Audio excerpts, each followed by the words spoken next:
Assalamualaikum warahmatullahi wabarakatuh. Ketemu lagi dengan saya Widya Fitriana dalam mata kuliah pengembangan wilayah agribisnis. Pada hari ini kita akan bicara tentang model pengembangan kawasan industri. Ada 4 sub pokok bahasan. Yang pertama adalah konsep pengembangan kawasan industri, yang kedua model analisis Elki, yang ketiga model analisis Shifter, dan yang keempat adalah model tipologi Claassen. Kawasan industri dapat kita definisikan sebagai suatu kawasan yang menjadi tempat pemusatan kegiatan industri. Biasanya kawasan ini sudah dilengkapi dengan sarana dan prasarana penunjang serta dikembangkan dan dikelola oleh perusahaan kawasan industri yang sudah memiliki izin usaha kawasan industri.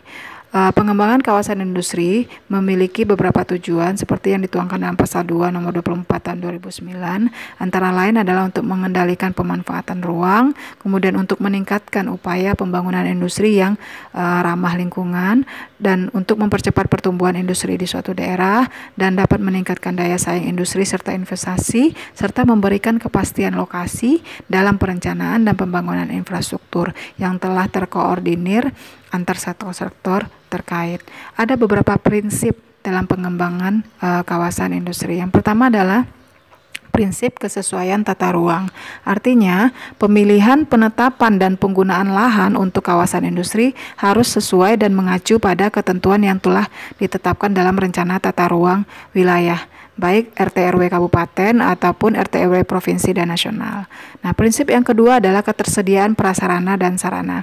Sebuah kawasan industri harus mampu menyediakan berbagai sarana dan prasarana yang memadai, seperti halnya akses jalan untuk memenuhi kelancaran transportasi kegiatan industri, kemudian tersedianya energi baik berupa gas ataupun listrik untuk memenuhi kebutuhan kegiatan industri, serta juga ketersediaan sistem jaringan komunikasi.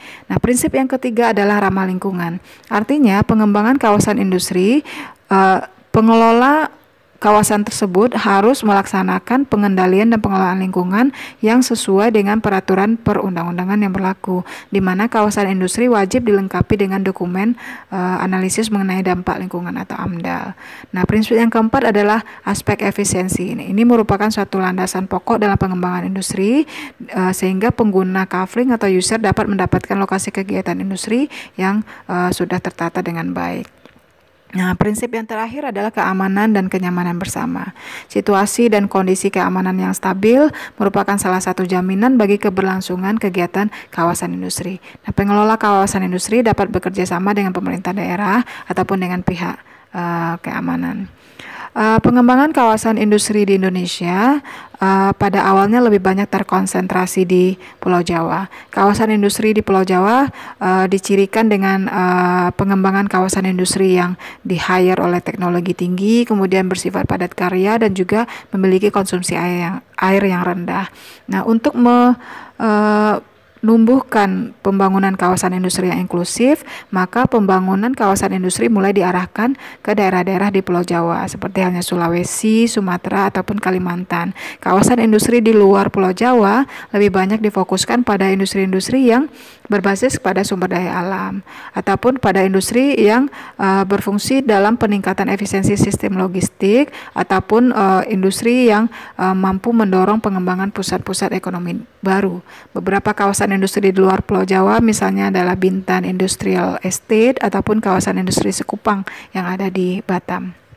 Nah, dalam membentuk sebuah kawasan industri, kita juga perlu memikirkan industri apa yang dapat menjadi penghela pertumbuhan kawasan industri tersebut, atau industri yang bisa menjadi sebagai prime mover, di mana setiap perubahan kenaikan ataupun penurunan pada industri tersebut mampu memberikan efek pengganda atau multiplier efek terhadap perekonomian wilayah, baik multiplier efek terhadap pendapatan ataupun terhadap tenaga kerja, ya. Nah, industri seperti ini juga diharapkan memiliki kemampuan yang besar dalam meningkatkan ekspor, ya. Nah, ada beberapa metode yang bisa kita lakukan untuk menentukan industri yang menjadi basis dalam pengembangan sebuah kawasan. Yang pertama adalah dengan menggunakan metode Elki. Nah, Metode LQ atau location question ini adalah sebuah teknik untuk menentukan besarnya peran sektor tertentu terhadap hasil PDRB pada suatu daerah yang nantinya dapat diambil keputusan untuk menentukan apakah sektor tersebut masuk dalam sektor basis ataupun sektor non basis. Metode LQ bisa dilakukan dengan membuat perbandingan relatif antara kemampuan sektor yang sama pada wilayah-wilayah yang lebih luas. Untuk perhitungan metode LQ, nah ini rumusnya bisa Anda lihat pada slide ke-8 ya. Nah, ada beberapa ketentuan dalam analisis LQ ini. Kalau kita dapatkan nilai LQ-nya besar dari 1, ini dapat diartikan bahwa sektor tersebut merupakan adalah sektor basis. Artinya, sektor itu mampu memenuhi kebutuhan tingkat lokal dan juga mampu melakukan ekspor ke luar wilayah. Nah, sektor basis ini biasanya juga memiliki laju pertumbuhan ekonomi yang tinggi, kemudian memiliki angka penyebaran yang relatif besar.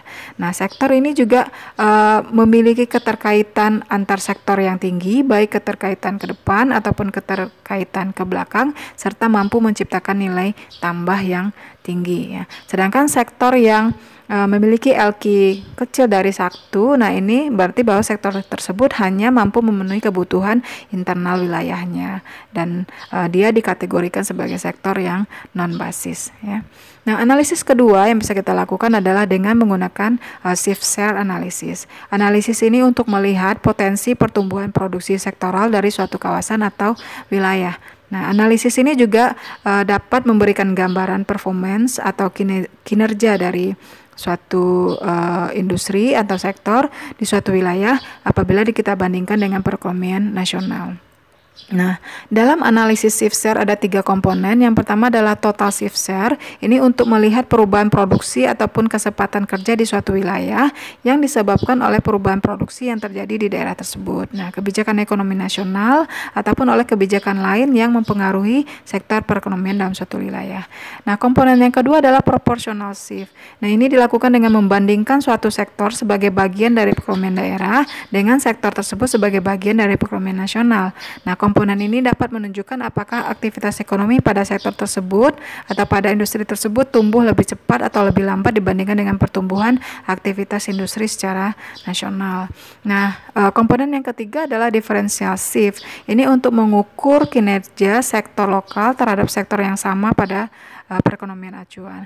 Apabila komponen ini pada salah satu sektor positif, maka daya saing sektor lokal akan meningkat dibandingkan dengan sektor yang sama pada ekonomi acuan.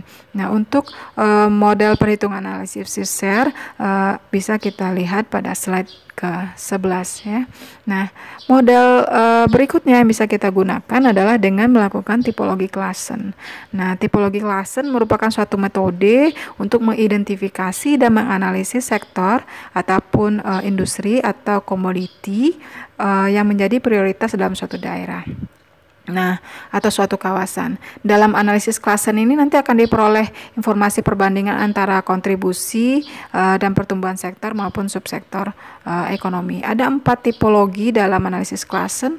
Yang pertama adalah high growth and income. Ini sektor dalam kuadran ini artinya memiliki potensi untuk tumbuh ya, karena memiliki kinerja laju pertumbuhan ekonomi dan pangsa pasar yang lebih besar dibandingkan daerah yang menjadi acuan secara nasional. Nah, tipologi yang kedua adalah high income but low growth. Nah, area pada kategori ini bersifat maju tapi tertekan. Artinya sektor pada kuadran ini memiliki nilai pertumbuhan PDRB yang lebih rendah dibandingkan dengan pertumbuhan PDRB acuan, namun memiliki kontribusi PDRB yang lebih besar dibandingkan dengan kontribusi nilai sektor tersebut terhadap acuan atau secara nasional ya. Nah, tipologi yang ketiga adalah high growth but low income. Nah, subsektor atau industri atau komoditas pada kuadran ini memiliki kemampuan untuk berkembang secara cepat. Ya, artinya bisa juga diartikan bahwa subsektor atau industri yang berada pada kuadran ini sebagai suatu industri yang potensial untuk dikembangkan atau sebagai suatu sektor atau industri yang sedang booming meskipun pangsa pasar daerahnya relatif masih kecil ya dibandingkan dengan rata-rata nasional. Nah, tipologi yang keempat adalah low growth and low income. Ini menunjukkan bahwa sektor tersebut relatif tertinggal dibandingkan dengan sektor lain. Nah, untuk bagan tipologi Klassen, nah ini lebih lengkapnya bisa kita lihat pada slide yang ke-14 ya. Nah, materi ini merujuk pada beberapa daftar pustaka seperti pada slide, dan untuk sesi berikutnya akan kita lanjutkan dengan tanya jawab. Terima kasih. Assalamualaikum warahmatullahi wabarakatuh.